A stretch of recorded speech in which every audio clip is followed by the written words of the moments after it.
Boa noite, queridos irmãos, amados em Cristo Jesus. Nós queremos nesta hora agradecer a Deus por sua vida, você que tem participado conosco aí da Escola Bíblica Discipuladora, tem acompanhado cada aula nesse tempo em que nós estamos estudando Levítico, livro de Hebreus, e sempre apontando, sinalizando na supremacia de Cristo. Você com certeza já tem assistido aí as outras aulas que aconteceram, e desta vez nós vamos estar estudando mais alguns capítulos que você vai com certeza ter muita alegria de poder estudar o livro de Levítico. É um livro maravilhoso que nos ensina totalmente acerca de muitas questões, e hoje nós vamos estar estudando alguns capítulos que nós vamos estar anunciando para você daqui a pouco. E hoje, muito especialmente, nós também vamos compartilhar este momento com uma facilitadora, que também é nossa professora na Escola Bíblica Discipuladora quando acontece aos domingos, né, de forma presencial. Ela também é uma das professoras. Mas você que está nos assistindo online vai ter o privilégio de conhecê-la neste momento, que é a irmã Roselene. Ela está junto nesta hora aqui, se preparou, né, na orientação do Espírito Santo de Deus, para ser um instrumento do Senhor, para abençoar a sua vida. Seja bem-vinda, minha irmã Roselene, que Deus abençoe sua vida neste momento de forma muito especial e tremenda. Obrigada, pastor. Olá, meu povo, saudades de vocês, saudades das nossas aulas presenciais. Mas graças a Deus que nós temos essa ferramenta, que a gente pode continuar a estudar a Bíblia juntinhos, não é mesmo, pastor? É verdade. Então nós queremos nessa hora pedir a você para que já abra a sua Bíblia no livro de Levítico, e nós vamos estar discutindo algumas coisas aqui muito importantes, talvez dúvidas que você tem há muito tempo, porque há muitas pessoas que eu pergunto, você já estudou Levítico? E as pessoas falam, já passei por lá, né? Alguns versículos, né? Ser de santos porque eu sou santo, alguma coisa mais ou menos assim, mas nunca teve a oportunidade de se debruçar no livro de Levítico e estudar e entender que Levítico e Hebreus, né, eles se completam, eles falam, na verdade, Hebreus vai responder às questões do livro de Levítico. Por isso, nesse momento, a gente quer já dar a palavra à irmã Roselene. Hoje ela tem, assim, um momento, até porque tudo que ela vai estar falando, neste momento, é um momento quase que eu vou estar apenas participando e aprendendo um pouco com ela. Em alguns momentos, se for necessário, a gente conversa, faz pergunta, mas eu vou deixá-la bem à vontade, porque o conteúdo promete. Vamos juntos? Bem, pastor, nós estamos chegando na metade do livro, Verdade. não é, de Levítico. Mas se você está começando a assistir as aulas hoje, não se preocupe. Fica tranquilo, nós vamos começar com um resumão para contextualizar a aula de hoje. Tá? Depois eu sugiro que você assista às aulas anteriores com calma. A autoria do livro de Levítico é de Moisés.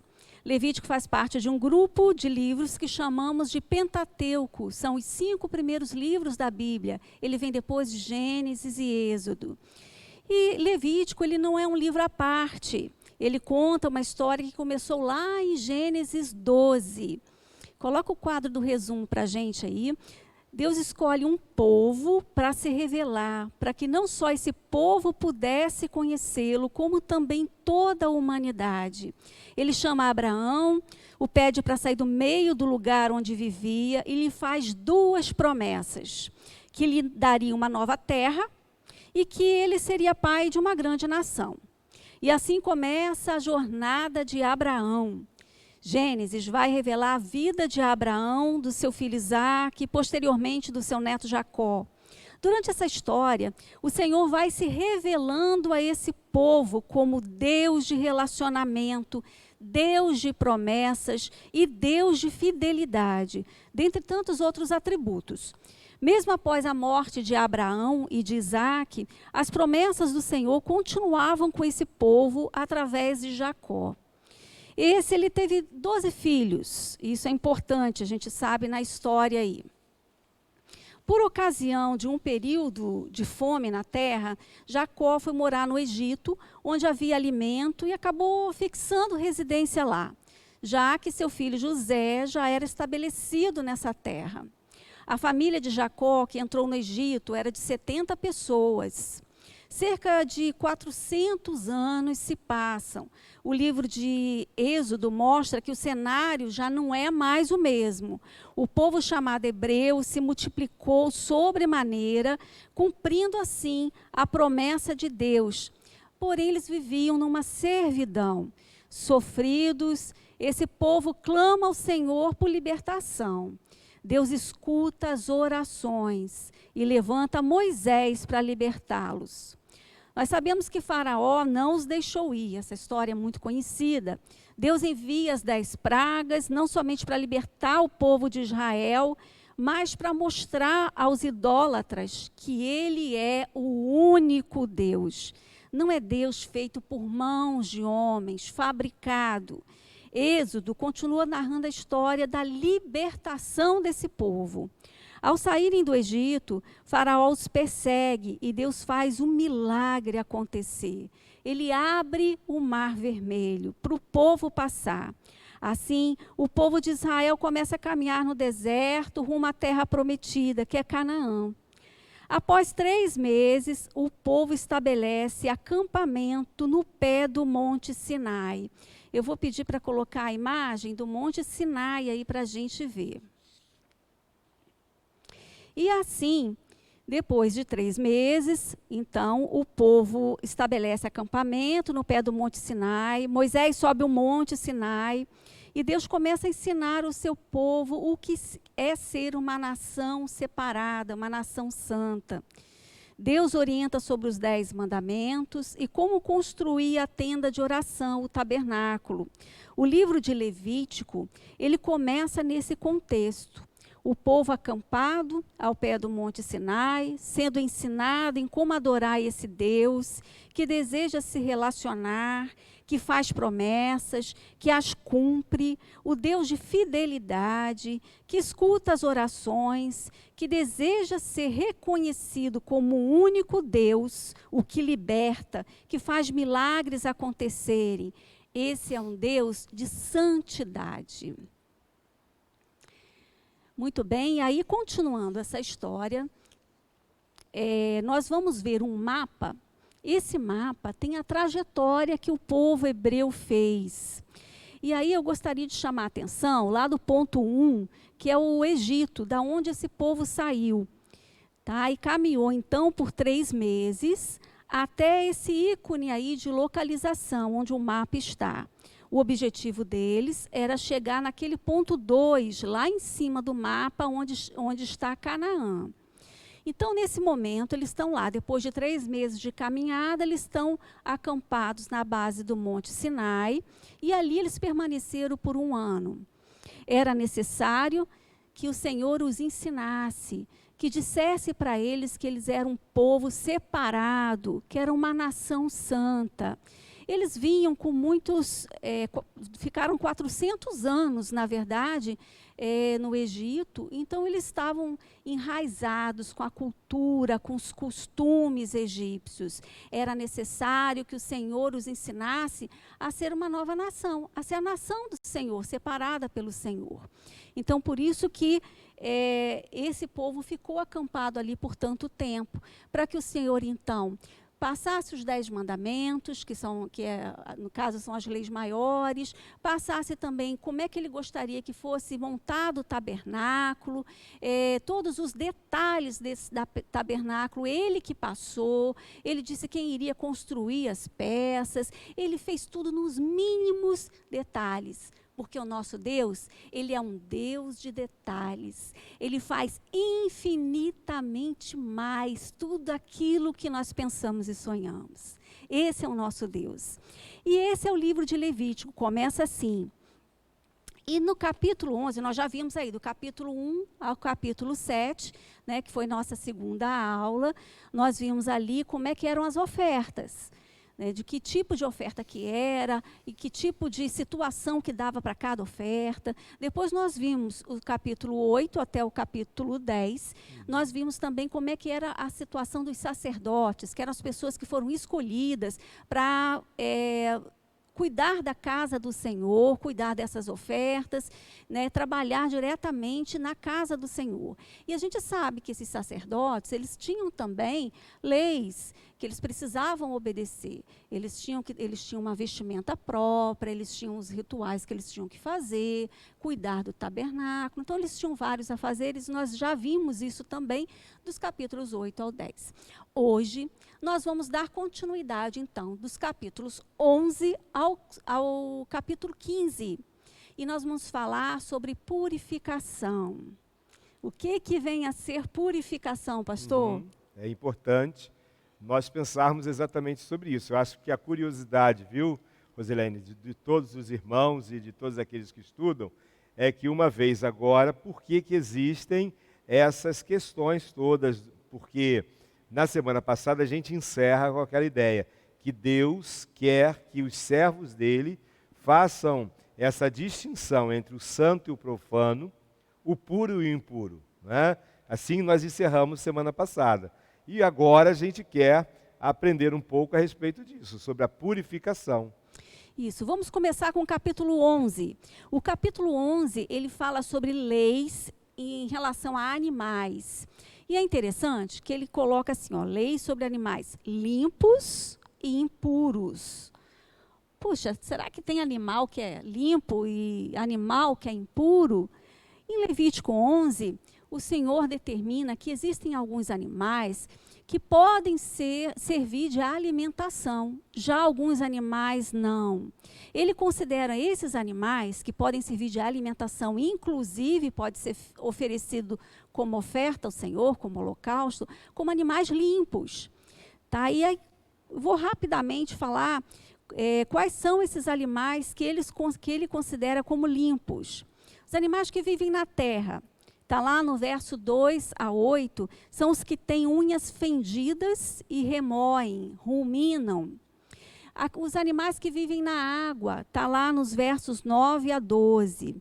São os peixes que possuem barbatanas e escamas.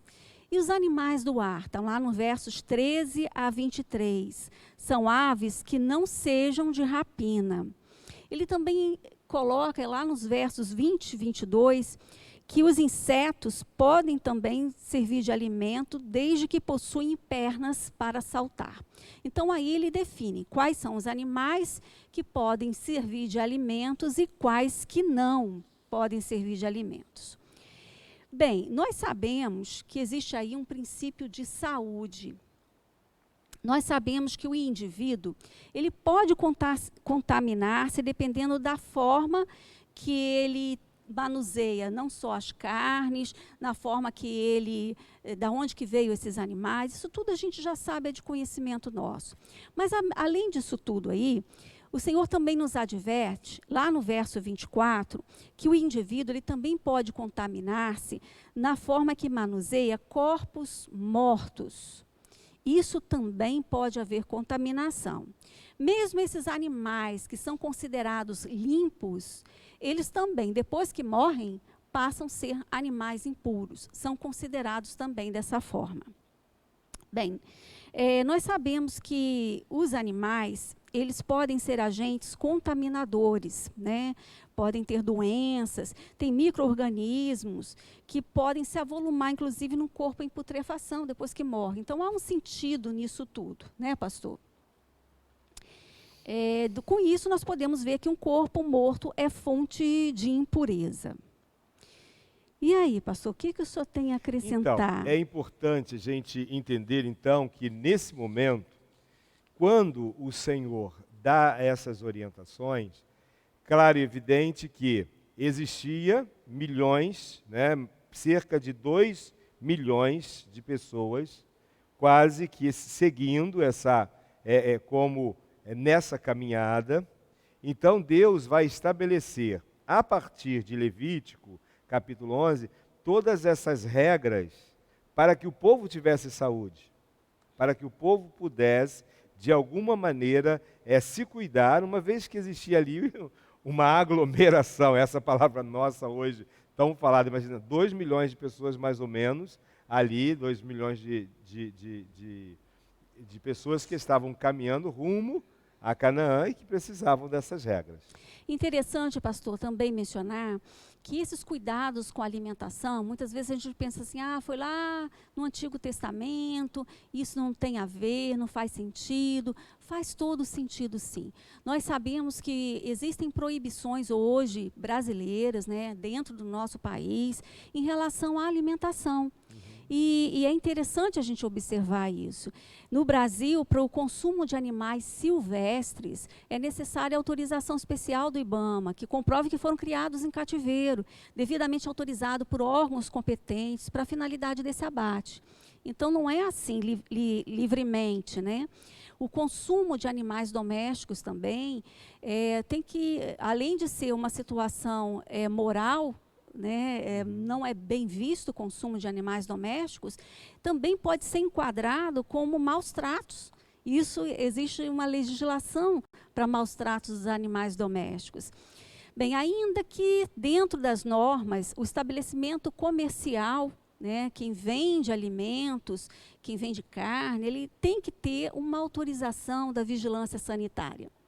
Então, você pode observar o seguinte: hoje, com tudo que nós sabemos, né, com tudo aquilo que já foi descoberto, foi estudado, ainda assim a gente vê que é necessário tantos cuidados com a alimentação. Imagino que naquela época muito mais, porque nós temos que lembrar que esse povo estava acampado, né, no deserto, como o senhor falou, 2 milhões de pessoas, né, a questão da higiene, né, do sanitarismo, não era uma situação muito vamos dizer correta, assim, né? muito fácil até muito mesmo fácil. de lidar, e Deus estabelece por meio Isso. dessas leis o que poderia e o que não poderia. E a gente observa com isso o cuidado do Senhor, com a saúde, com o bem-estar das pessoas. Esse é o nosso Deus, é o Deus que nós servimos. Ele olha por nós em todas as circunstâncias, em todas as situações. Certo. E aí, continuando, ainda em cima desse assunto, eu gostaria de destacar uma outra situação que veio através de um relatório da Organização das Nações Unidas para a Agricultura e Alimentação. Nesse relatório vem dizendo que 70% das doenças modernas são de origem animal, mesmo com toda essa estrutura que a gente tem hoje. E eu gostaria de destacar alguns exemplos para a gente relembrar, né? A gente tem a AIDS, né, que a origem está nos chimpanzés, a doença da vaca louca, quem não se lembra da doença da vaca louca, e o próprio coronavírus, que é uma situação atual que a gente está vivenciando, e a gente sabe que existe aí um estudo que fala que a origem provavelmente tenha vindo dos morcegos. Então, para a gente observar que isso aí realmente era inteiramente necessário. E esse cuidado do Senhor é maravilhoso. E aí, continuando nesse assunto dos puros e impuros, nós sabemos que também Deus usa o que é físico e material para significar e ensinar o que é moral e espiritual. Vou pedir para colocar o próximo quadro. E nesse próximo quadro, nós vemos aí que nesse capítulo 11, fala de algumas coisas que são consideradas puras, outras impuras, né? Alimentos puros, alimentos impuros, doenças que são consideradas puras e impuras, casa, corpos, animais. Nós falamos sobre isso aí um pouco. Só que nós pensamos também, né, precisamos pensar que tudo isso está dentro de um princípio. Não é simplesmente o que você pode ou não pode comer. Existe um princípio nisso tudo. O que é útil para a saúde, para a vida espiritual, a gente considera como santo. Ao passo que aquilo que contribui para a decadência e morte espiritual é pecaminoso. Então, no quadrinho ao lado, a gente vai ver que existem muitas coisas que são consideradas puras e outras que são consideradas impuras dentro da nossa vida diária. Nós vamos ter amizades, lugares, negócios, leitura, figuras, diversão. Isso tudo nós precisamos separar. É o princípio do puro e do impuro. É o que é santo, aquilo que faz bem para a nossa alma, para a nossa vida espiritual, a gente considera como puro. Aquilo que não faz bem para a nossa vida espiritual, então nós consideramos como impuro. E aí, aproveitando, nós podemos então entender, Roselene, que quando o Senhor ele estabelece todo esse capítulo 11, falando acerca dessa questão do puro e do impuro, né, dos animais, então, ali Deus estabelecendo um bem-estar na vida das pessoas. Mas, ao mesmo tempo, dando a cada um de nós, conforme muito bem você mostrou aí, nessa escala de valores e de realidade, que o que o Senhor estava preocupado, e isso é muito claro quando no versículo 44 e 45 do mesmo capítulo 11, o Senhor vai dizer assim: porque eu sou o Senhor vosso Deus, portanto vós vos santificareis e sereis santos, porque eu sou santo, e não contaminareis a vossa alma por nenhum réptil que se arrasta sobre a terra, porque eu sou o Senhor que vos faço subir da terra do Egito, para que eu seja o vosso Deus e para que sejais santos, porque eu sou santo. É importante a gente entender assim, por que Deus então estabelece esse momento aqui com aquele povo? Conforme você disse, o povo estava vindo de uma cultura pagã. Agora Deus estabelece princípios, né, para fazer com que eles fizessem mortificar, conforme até hoje na vida cristã nós temos que fazer, toda a nossa natureza terrena, nossa natureza carnal, fazer morrer isso. Então Deus estabelece ali princípios para que o povo não esquecesse que tudo aquilo que eles estavam fazendo era por uma obediência, porque o Deus que estava conduzindo a história era um Deus que queria sempre ser lembrado como um Deus santo. Glória a Deus por isso. Bem, aí a grande pergunta que normalmente se faz em cima desse capítulo 11, para nós encerrarmos esse capítulo, pastor. Qual é a grande pergunta que se faz? Então, é pecado comer carne que era considerada impura? Existem alguns animais ali que são tão gostosos, que a gente gosta de comer. Será que a gente não deve comer? E aí eu vou pedir para colocar um versículo bíblico, aí para vocês me acompanharem. Está lá em Romanos 14, versículos 14, 17 e 18. Paulo está falando: eu sei e estou persuadido no Senhor Jesus de que nenhuma coisa é de si mesma impura, salvo para aquele que assim a considera. Para esse é impura. Porque o reino de Deus não é comida, nem bebida, mas justiça e paz e alegria no Espírito Santo. Aquele que desse modo serve a Cristo é agradável a Deus e aprovado pelos homens. Ainda em Mateus 15, Jesus fala: não é o que entra pela boca que contamina o homem, mas o que sai da boca, porque procede do coração. Isso. Lindo isso, Verdade. né, pastor? Verdade. Então, aí nós temos a resposta para essa pergunta. Jesus não está preocupado com isso, o que você come ou deixa de comer. Ele está preocupado com o seu coração. É isso que ele deseja. E aí deixa eu só então aproveitar e entrar também numa questão que é importante para a nossa vida, dentro desse texto, porque o que nós precisamos entender isso? Jesus deixou muito claro isso, conforme foi lido. Jesus responde, né, naquele momento aos fariseus, que eram praticantes do judaísmo, eles não comiam determinadas coisas, e então eles passam a julgar os discípulos de Jesus, até por um detalhe, porque os discípulos de Jesus não lavaram as mãos. Um detalhe, né? É assim, que aos nossos olhos, bom, eles não lavaram as mãos. Só que os judeus, eles consideravam uma pessoa impura se não lavassem as mãos. E eles questionaram Jesus. Jesus vai dizer assim: olha, não é o que entra que contamina, mas é o que sai. E aí, hoje, eu quero deixar bem claro para você o seguinte: o cristão come carne de porco, no Natal, né, nos dias durante o ano, mas principalmente é muito comum você ouvir que alguém comprou um pernil no Natal e comeu o pernil. E aí, está pecando? Não, meus irmãos. O problema está em um detalhe que Rosilene falou aqui. Hoje nós precisamos cuidar da nossa saúde.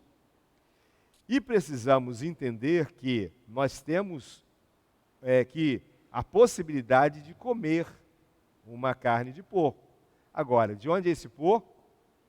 Né? Ele foi legalmente, né, morto, passou pelos processos de vigilância, e essa carne está realmente apta.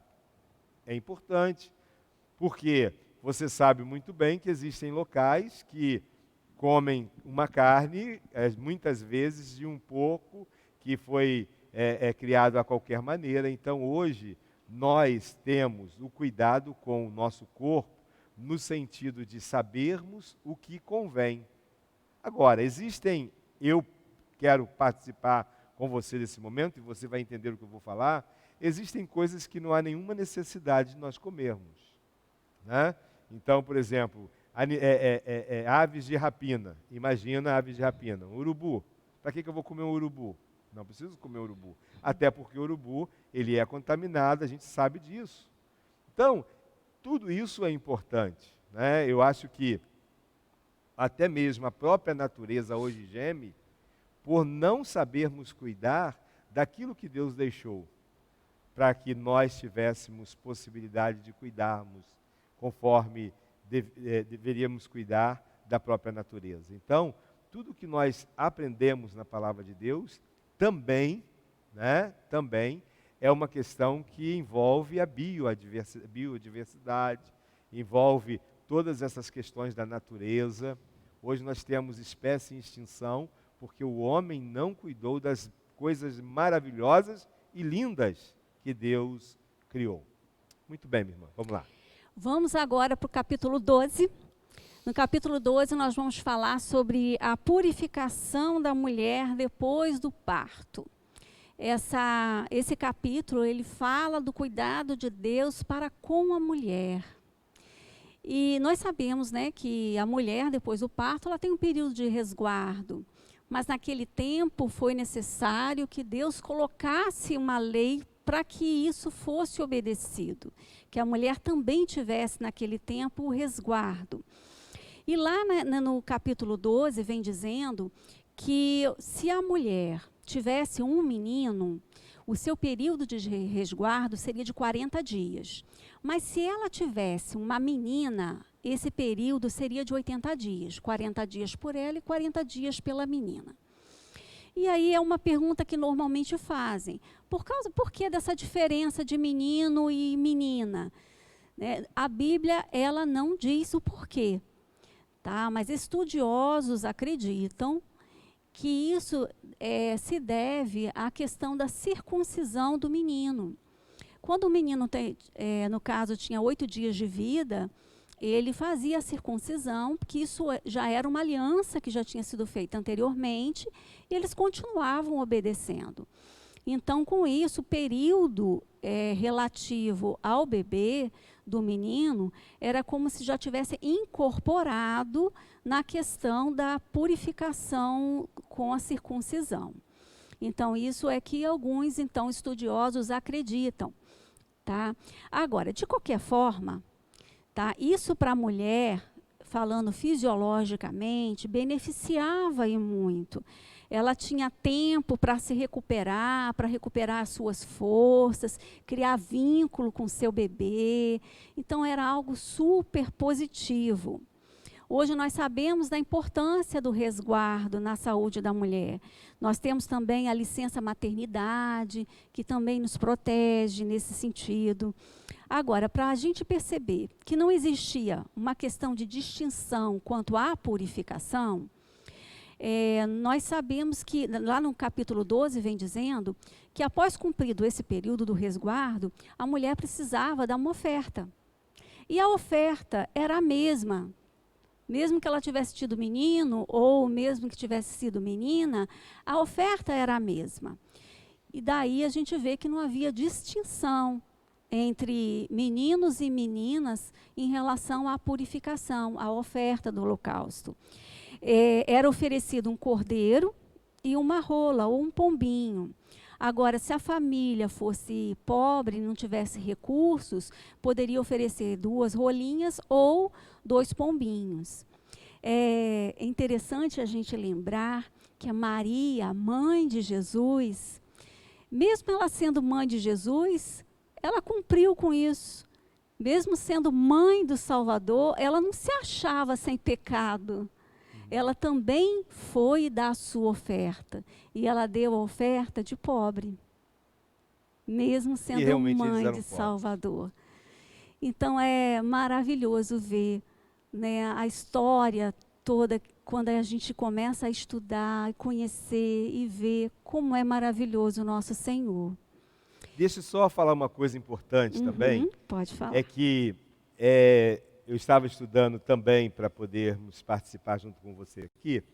Dentro desse capítulo 12, o que é interessante, Rosilene, é que a Bíblia vai dizer, né, a respeito desse momento em que a mulher, uma vez dando à luz, né, ela era então tida como impura por aquele período. Só que o que é importante entender é que o homem, o marido, também ele passava por esse momento de abstinência, né, em que ele não tocava na sua esposa, mas tem um detalhe espiritual nisso aí. Através daquele momento, né, em que ela dava luz, então vinha todo o processo do organismo expelir, né? Então a mulher passava por aquele período em que o sangue era derramado, aquela coisa toda. Só que tudo isso acontecia com um objetivo: para que o povo sempre lembrasse de Gênesis 3,15. Quando houve o pecado, Deus disse que a mulher sofreria dores de parto. Então, aquele momento ali é o momento em que remetia à ideia de que nasceu um pecador, nasceu uma criança, e essa criança também foi gerada em pecado. Essa criança também, nesse momento, precisa passar pelo processo, né, em que a família vai se responsabilizar, né, por este momento aí, porque é uma oportunidade de lembrar do pecado. Olha que coisa interessante, né? Por isso que a família oferecia essas ofertas. Muito bem, então vamos aos capítulos 13 e 14, porque os 2 capítulos falam sobre leis acerca da lepra. A lepra aqui, nos capítulos 13 e 14, não é só a hanseníase, que é o que a gente sabe que é a lepra. Aqui tem outras doenças que estão incluídas dentro desse conceito aqui de lepra, que também são doenças transmissíveis, né? E aí, nós vamos ver que no capítulo 13, fala sobre o diagnóstico da doença. E no capítulo 14, fala da purificação após o indivíduo estar sarado. E aí nós vamos ver o seguinte, no Levítico 13, de 1 a 30, a gente vê que ao apresentar os sintomas, eles eram encaminhados, a pessoa se encaminhava ao sumo sacerdote para ser examinado. O sumo sacerdote diagnosticava como limpo ou como impuro. Se constatada a doença, o enfermo era imediatamente apartado da comunidade. Está lá em Levítico 13, 46. Os sacerdotes, eles estavam habilitados para diagnosticar. Se você for ler o capítulo todo, você vai ver que tem vários sinais que o Senhor ensina para que possa diagnosticar quando é puro ou quando é impuro, ou seja, quando realmente é a doença e quando não é. Eles estavam preparados para diagnosticar, mas não para curar os leprosos. Era uma função preventiva e não curativa. Se Deus não a curasse, médico algum poderia fazer. A gente lembra da história de Naamã. Lembra, pastor? Sim. Né? Então, realmente, naquele tempo, precisava apartar Então, as pessoas do arraial, as pessoas que eram consideradas impuras, elas ficavam apartadas para que não houvesse contaminação de todo o arraial. E aí eu vou pedir para colocar uma foto aí, onde mostra o que é a lepra, a hanseníase, né? Hanseníase é uma doença infectocontagiosa, que acomete principalmente a pele e nervos periféricos, podendo levar a sérias incapacidades físicas. Segundo a Organização Mundial da Saúde, o Brasil é o segundo no ranking mundial de mais casos da doença, atrás apenas da Índia. Isso agora dados, pastor, recentes. Então é algo que preocupante ainda hoje. A transmissão ela ocorre pelas vias respiratórias, através de tosse, de espirro, também do beijo. Entretanto, a exposição ela precisa ser prolongada. Contato com a pele e objetos não transmitem a doença. Estima-se que 90% da população mundial é imune. Entra em contato com o bacilo da doença, mas não vai desenvolver a doença. Como não havia cura naquele tempo para a doença, o enclausuramento e a exclusão dos doentes do convívio social era a única alternativa. Também, no Brasil, isso era feito, né, a reclusão da pessoa contaminada. Em 1915, o Brasil criou os asilos colônias como modelo de isolamento para esse povo. O termo hanseníase é dado em homenagem ao médico que é norueguês, Hansen, que descobriu a causa da doença em 1873. Não faz tanto tempo assim. Em 1976, a nomenclatura, então, hanseníase substituiu a, então, lepra, né, a denominação lepra, no Brasil. Houve ali a quebra do isolamento social, quando houve, então, a descoberta da cura. Então, hoje existe cura para a hanseníase. Não há mais necessidade do isolamento social em que naquela época era necessário e que durante tantos anos, até há tão pouco tempo, também se praticava no Brasil. O tratamento do paciente com hanseníase é feito com um combinado de medicamentos antibióticos, além de reabilitação física, psicossocial, nos casos mais graves. Os medicamentos eles são distribuídos gratuitamente pelo SUS, pelo Sistema Único de Saúde. Quem começa o tratamento, ele deixa rapidamente de ser contagioso, não constituindo mais perigo para as pessoas próximas. Por isso, não há mais necessidade de isolamento. Então, aí dei aí algumas características da doença e como ela se evoluiu, né? Evoluiu durante os anos e chegou até o Brasil. E como ela é hoje. Tá? Então, a hanseníase hoje tem cura. Certo. E o que é interessante é nós destacarmos neste momento é que naquele tempo, né, um leproso ele era discriminado, ele era colocado à parte e ele era chamado, ele era considerado, então, o impuro, o imundo. E ele mesmo, uma vez leproso, tinha que gritar que ele era imundo, ou seja, ele tinha que assumir, mas assumir falando para as pessoas. Então, quando eles eram colocados dentro dessas aldeias, na época, por exemplo, de Jesus, é muito comum a gente ver, por exemplo, o momento em que aquele leproso ele é curado, né?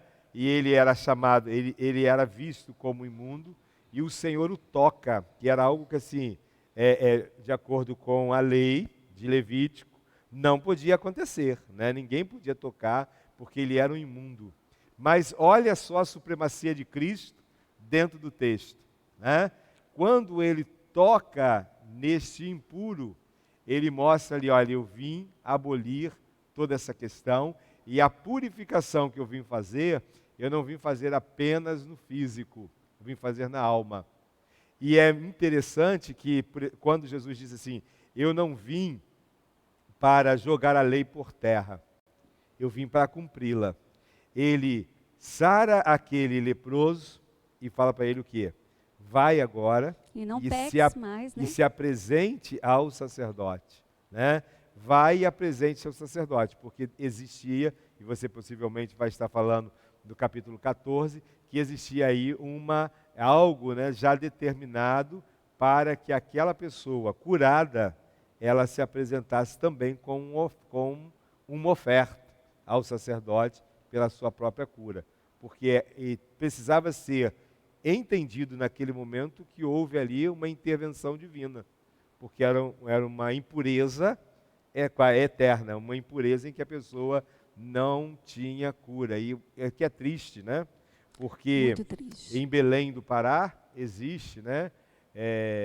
Acho que é a Ninodeia, que é o nome da cidade, existe lá até hoje um local, né? Inclusive tem um missionário da Junta de Missões Nacionais que atua lá, onde existe ainda as pessoas que mesmo curadas, elas permanecem nesta aldeia de pessoas leprosas. E eu quero dizer então para você nesse momento que nós somos privilegiados. Jesus veio mudando a história, né? Jesus veio transformando a história. E é muito bom a gente poder estudar isso e entendermos que uma pessoa impura pode ser purificada através desse toque especial que Jesus Cristo tem para dar a cada um. Muito bem, vamos lá? Vamos lá. Então, finalizando com o capítulo 14, esse assunto, né, da lepra, quando o indivíduo ele era curado, então, da lepra, ele também oferecia o seu sacrifício e voltava, então, ao convívio social do arraial. E isso era motivo de muita alegria, né? Se fazia um anunciado, o sacerdote anunciava que ele tinha sido curado, e era motivo de muito festejo. E aí, pastor, vamos para o capítulo 15? Certo. Isso é interessante que também, Sim. não sei se a gente pode até comentar aqui, no capítulo 14, a gente vê o seguinte, olha só, até para responder essa questão, quando Jesus disse para o leproso, vai e se apresente ao sacerdote. No capítulo 14, diz assim, depois falou o Senhor a Moisés dizendo, esta será a lei do leproso, no dia da sua purificação. Será levado ao sacerdote, e o sacerdote sairá fora do arraial, e o sacerdote examinando, eis que se a praga da lepra do leproso for sarada, então o sacerdote ordenará que por aquele que se houver de purificar, se tomem 2 aves vivas e limpas, e pau de cedro, carmesim e isopro, e mandará também o sacerdote que degole uma ave num vaso de barro sobre águas vivas, e tomará a ave viva e o pau de cedro, e o carmesim e o isopro, e os molhará com a ave viva no sangue da ave que foi degolada sobre as águas vivas. E sobre aquele que há de purificar-se da lepra, espargirá 7 vezes, então o declarará limpo, e soltará a ave viva sobre a face do campo. Olha que coisa interessante. Sempre que acontecia o sacrifício, o sangue estava presente ali, né? Sim. Então, 2 aves, e aí então passava por aquele momento. Havia então aquela carne, né, que foi purificada, e havia ali a ave que seria morta, o sangue seria derramado sobre aquele que estava sendo considerado limpo, e a ave seria solta. O que isso tem a ver conosco, né? Olhando para nós neste tempo. O sangue de Cristo, ele veio sobre a nossa vida, né? Ele foi derramado em nossas vidas. Nós somos purificados, porque a ideia da água é exatamente isso, a purificação. E através do sacrifício de Cristo, nós nos tornamos livres. Por isso que essa ave voava, né? Mostrando o seguinte, já não há mais imundície neste homem, já não há mais impureza nele, ele está livre para viver novamente a vida. E isso é importante demais para nós, porque é esse lugar de Cristo, né? Nós, hoje, através de Cristo, estamos livres. A verdade nos libertou, o sacrifício de Cristo nos libertou e nos trouxe vida para vivermos em liberdade. Muito lindo isso, pastor. Podemos agora ir para o capítulo 15, né? Então vamos falar sobre impurezas do homem e da mulher. Nós vamos falar nesse capítulo sobre os fluxos do corpo humano. No capítulo 15, Deus dá leis sobre isso, que são leis referentes à saúde, sobre a higiene, fala de situações normais e situações também anormais. Nós temos que lembrar das condições, mais uma vez, daquele povo, do local onde eles estavam. Estavam acampados, ali era difícil a questão de saneamento, a questão de higiene, a questão de tomar banho todo dia, não tinha isso. A água tinha suas dificuldades para conseguir água. Então, a questão de higiene realmente era algo preocupante. Então, não tinha torneira, né, pastor? Nem chuveiro. Por isso, a insistência em todo o capítulo em relação à higiene. Sempre fala, vá tomar banho, vá se lavar, lave as roupas. A gente vai ver diversos capítulos falando disso. Até coloquei uma imagem aí, na próxima, que mostra isso. Alguém tomando banho, porque era sempre uma palavra, né? Parece até nossos pais falando, vá tomar banho, ô menino, toma banho. E ali era Deus também falando de diversos versículos nesse sentido. Os versículos de 1 a 15 falam sobre o homem que tem um fluxo saindo do seu corpo. Provavelmente devido a alguma doença, era algo anormal, era uma situação anormal. Os versículos de 16 a 18 fala sobre o sêmen, fala do homem, do fluxo do homem, numa situação normal. O restante do capítulo, aí já vai falar sobre a mulher, sobre a menstruação, numa situação normal e também numa situação anormal. Os cuidados que Deus dava ali protegia muito a mulher para passar por esses dias aí, enfrentar as cólicas, enfrentar os desconfortos, porque nesse período era considerada impura. Então não poderia ser tocada pelo marido. Então isso aí favorecia também a mulher no seu a enfrentar, né, os seus desconfortos. Por final, o capítulo fala também da oferta ao Senhor, que deveria ser oferecida pela purificação. Então, depois que passava aqueles dias, era necessário que também se fizesse uma oferta de purificação.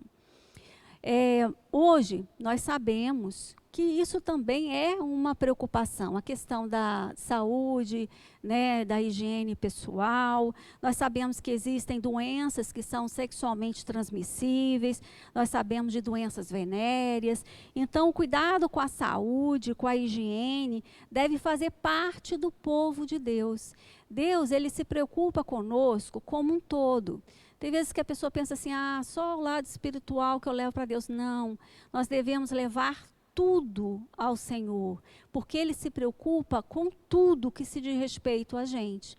Em todo o nosso ser, Ele quer participar de tudo que diz respeito a gente. Tá? Então, em todas as áreas da nossa vida, Deus está presente e cuida dos seus. Deus é um Deus de santidade. Então, é necessário que se relacione com Ele com pureza. E aqui está dizendo que não é só pureza de espírito, mas pureza também no corpo. Né? Então, a higiene é algo muito importante.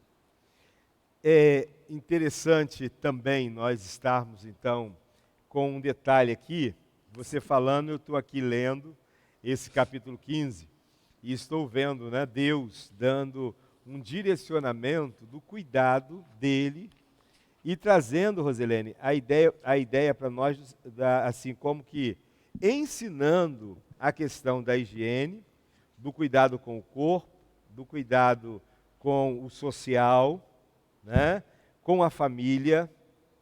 Você vê, Deus falando para aquele povo assim, se alguém, né, por exemplo, aqui, também o homem, quando sair dele a semente da cópula, toda a sua carne banhará com água e será imundo até a tarde. Então, ou seja, se aquele homem tivesse relações sexuais, ele precisava se banhar.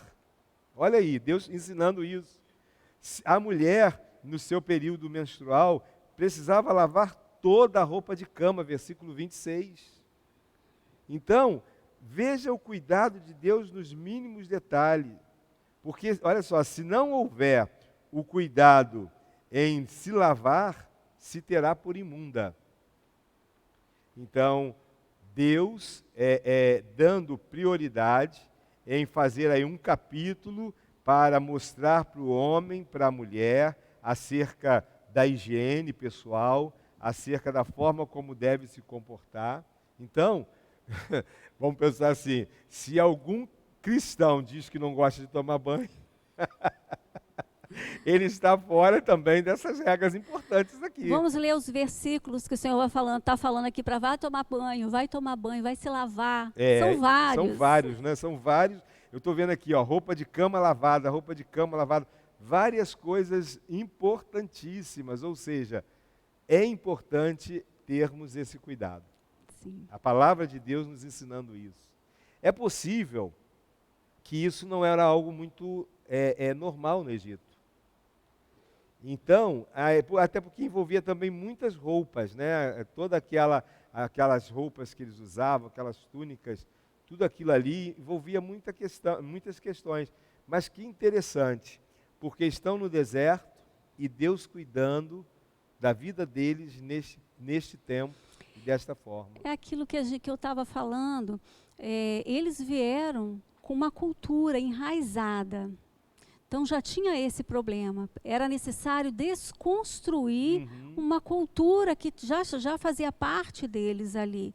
Então Deus precisava desconstruir e construir uma nova cultura. Uma cultura de um povo santo, um povo puro, limpo. Isso faz parte também disso. É como se Deus estivesse dizendo assim, olha, vocês precisam estar limpos porque eu sou puro. Isso. Não é? Isso aí. Bem, nós chegamos no final do capítulo 15. Mas não acabou, gente. Levítico tem muito mais, hein? É verdade. Então eu quero nesta noite dizer para você que Deus, Ele vai nos dar uma direção muito bela dentro da palavra do Senhor, porque, não sei se você lembra, no capítulo 10 do livro de Atos dos Apóstolos, Pedro, ele era um judeu, né? Pedro, ele tinha toda essa cultura com ele tinha o hábito de orar, porque todo judeu orava 3 vezes ao dia, e ele, praticamente ao meio-dia, ele vai orar ao Senhor no terraço de uma casa onde ele está, né? E, de repente, o Senhor lhe dá uma visão. E nesta visão aparecem ali os animais, que lá em Levítico, no capítulo 11, que nós vimos hoje, eles eram tidos como imundos. E é muito importante nós entendermos isso. Porque o Senhor pega para Pedro e diz assim, olha, mata e coma. E ele diz assim, Senhor, eu nunca comi nada que fosse imundo. E o Senhor então fala para ele assim, não considere imundo aquilo que o Senhor já santificou. O Senhor traz essa ideia, né, que tinha É dentro da história de Pedro e vai destacar porque poucas horas depois vai chegar na sua casa os enviados de um homem que precisava da manifestação do poder de Deus através do discípulo Pedro. Só que esse homem era gentio. E os gentios não guardavam estas questões da lei do Antigo Testamento. Não guardavam entre aspas, porque a Bíblia vai dizer que Cornélio era alguém muito temente a Deus. Mas é interessante que, naquele momento, o que Deus queria ensinar a Pedro? Que através do sacrifício de Cristo, tudo foi santificado. Que através do sacrifício de Cristo, aquilo que era considerado imundo, e aí a gente pode imaginar que o que é considerado imundo não é o externo, nem tampouco os seres vivos. O que é considerado imundo é o próprio homem, por conta dos seus pecados, por conta de todas as suas questões espirituais. Mas quando o Senhor aparece para Pedro e diz, não considere imundo aquilo que o Senhor já santificou, é porque lá naquele coração gentio já havia a marca de Cristo e que apenas precisava aprender da salvação pregada por alguém que tinha o verdadeiro evangelho, para que ele e sua casa fossem ali pessoas abençoadas e o Espírito Santo desce naquela casa e faz uma grande manifestação de poder naquele lugar. Tanto é verdade que aí então Pedro tem uma consciência. Como eu posso considerar o meu irmão imundo se ele tem o mesmo dom que eu tenho? Se ele é capaz de receber aquilo que eu também já recebi? Que nessa noite fique para você uma grande mensagem. Deus estabelece essas leis, conforme Roselene falou aqui, para nos ensinar a vivermos de uma forma melhor. Mas Deus estabelece, através de Levítico, a oportunidade de nós sermos melhores, trazendo um compromisso com aquilo que é puro, para que através da nossa vida, sendo puros, sejamos santificados, porque Deus é santo e requer de todo aquele que o adore, que também se chegue diante dele com um coração puro. Que Deus lhe abençoe nesta hora, que Deus abençoe sua vida neste momento. Semana que vem, aguarde que tem mais coisa boa para você aprender, com certeza. Rosilene, faz as suas considerações finais e estamos chegando ao final aí da nossa aula. As leis de Levítico fazem parte de uma aliança. É um contrato, é um testamento entre Deus e o homem. Todo testamento ele precisa da morte do testador para acesso à herança. Para que o homem não precisasse morrer pelos seus pecados, ele usava um animal puro para morrer em seu lugar. Muitos não entendiam a liturgia do Antigo Testamento, não percebiam os princípios que eles contêm. Na nova aliança, Jesus se faz como um cordeiro, puro, imaculado, para que através da sua morte o preço do nosso pecado fosse pago. Por isso, através de Jesus, nós temos uma nova aliança, um novo testamento. Por isso, para ter acesso à herança de vida eterna, é necessário aceitar Jesus em seu coração. O Antigo Testamento ele foi cumprido no Novo Testamento, através de Jesus. Os princípios de relacionamento com Deus continuam valendo. Mesmo que você esteja passando pelo deserto, que pode ser uma enfermidade, pode ser um desemprego, outra coisa qualquer. Ou ainda, pode ser que você esteja numa situação de servidão. Pode ser um vício, uma prostituição, uma pornografia. Lembre-se, o nosso Deus, Ele deseja se relacionar com você. Ele é um Deus que tem promessas para você e cumpre as promessas que faz. É um Deus de fidelidade, por isso deseja que você também seja fiel a Ele. Fala com Ele, Ele escuta as orações. Ele é o único digno da nossa adoração. Mesmo que pareça difícil para você, Ele é Deus de milagres. Ele pode abrir o mar vermelho na sua vida. Ele é santo e deseja que você também seja santo, porque você é o Filho de Deus. Amém. Vamos orar? Obrigado, Deus, por esse momento. Obrigado pela Tua palavra e obrigado pela Tua fidelidade para conosco. Obrigado, Senhor Deus, porque a Tua palavra é verdade e nela nós cremos e queremos ser cada dia mais cumpridores da palavra. Em nome de Jesus, nós oramos e agradecemos. Até a próxima aula. Que Deus te abençoe.